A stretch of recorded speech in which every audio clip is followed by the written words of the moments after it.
Est-ce que tout le monde voit? Oui, Oui, nous voyons Oui. tous. oui, oui. Bien. Eh bien, écoutez, bonjour tout le monde. La faïence, c'est pas seulement des belles choses avec des petites fleurs rigolotes ou des Chinois marrants. C'est aussi parfois des témoignages de certains aspects de la vie quotidienne du passé. Et je vais donc vous montrer quelques exemples de ce que j'appelle des plats barbants. D'autres gens aiment bien parler de faïence parlante, justement. Moi, j'ai jamais entendu une faïence parler, mais je préfère dire éventuellement à inscription. Donc, il s'agit de plats à barbe à inscription. Voilà. Donc, une petite définition déjà.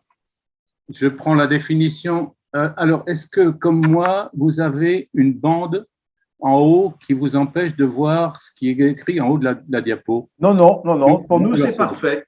C'est bon. Donc, voilà la définition que donnent Catherine Arminjon et Nicole Blondel dans cet ouvrage indispensable que tout le monde devrait avoir, qui s'appelle Objets civils domestiques, et donc qui parle justement des objets civils domestiques et parmi ces objets civils domestiques, des plats à barbe, et qu'ils définissent comme, je lis là, un bassin circulaire ou ovale à large marli relevé vers l'extérieur et comportant une ou deux échancrures arrondies sur le bord. Les échancrures ou cavités ovales circulaires, et je rajoute que l'on trouve parfois sur l'aile, parce que vous allez voir, ça n'est pas toujours le cas, loin de là, servaient à faire mousser le savon et recevaient la boule que le barbier glissait entre la mâchoire et la joue pour tendre la peau et faciliter le rasage. Voilà. Donc ces plats à barbe, ils peuvent être dans tous les matériaux possibles, et nous, on va s'occuper de plats à barbe en faïence, avec des inscriptions.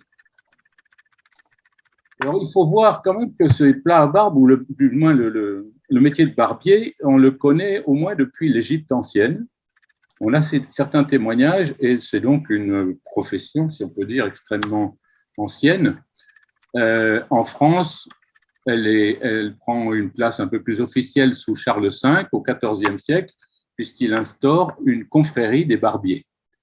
En 1654, Louis XIV va profiter de cette opportunité pour créer des charges de barbier perruquier avec, bien entendu, quelque chose qui est payant et ce qui permet de renflouer un petit peu les caisses de l'État pour participer notamment aux guerres. C'est au XVIIe siècle que la corporation de ces barbiers perruquiers prend véritablement un essor très important, à Paris essentiellement.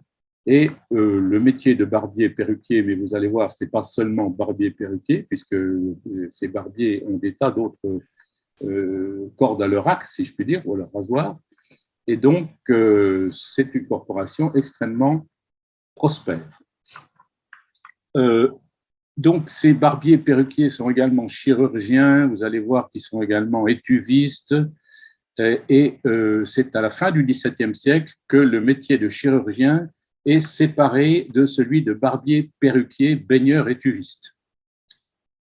Le métier commence à perdre un petit peu de sa notoriété à la fin du règne de Louis XVI, et vous allez voir que effectivement les plats à barbe à inscription que je vais vous présenter, il y en a quelques-uns très rares du XVIIe siècle, ils sont pour l'essentiel de la deuxième moitié du XVIIIe siècle, et il y en a encore, bien entendu, au XIXe.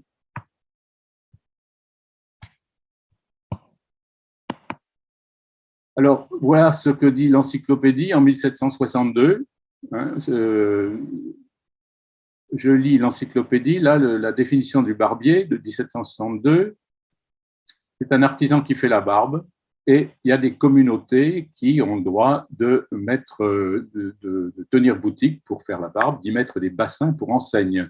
Vous allez voir tout à l'heure qu'on va voir un bassin, effectivement, qui est une enseigne de barbier.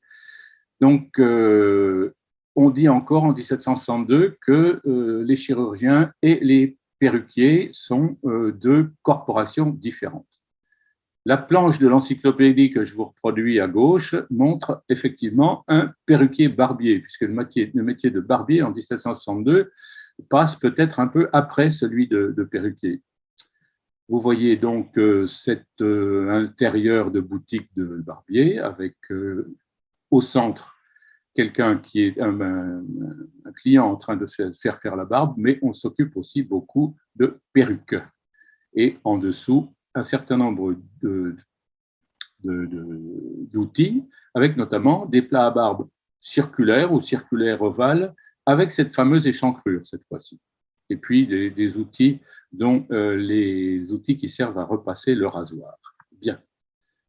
Voilà. Donc, jusqu'à la Révolution, les barbiers sont également perruquiers, au moins. Et vous voyez ce très joli plat à barbe en faïence de Nevers, daté de 1787, qui n'a pas d'encoche. Et on voit très nettement un plat à barbe sur la table, un autre plat à barbe pendu au mur, à côté d'un miroir, et puis la perruque qui est sur sa pique.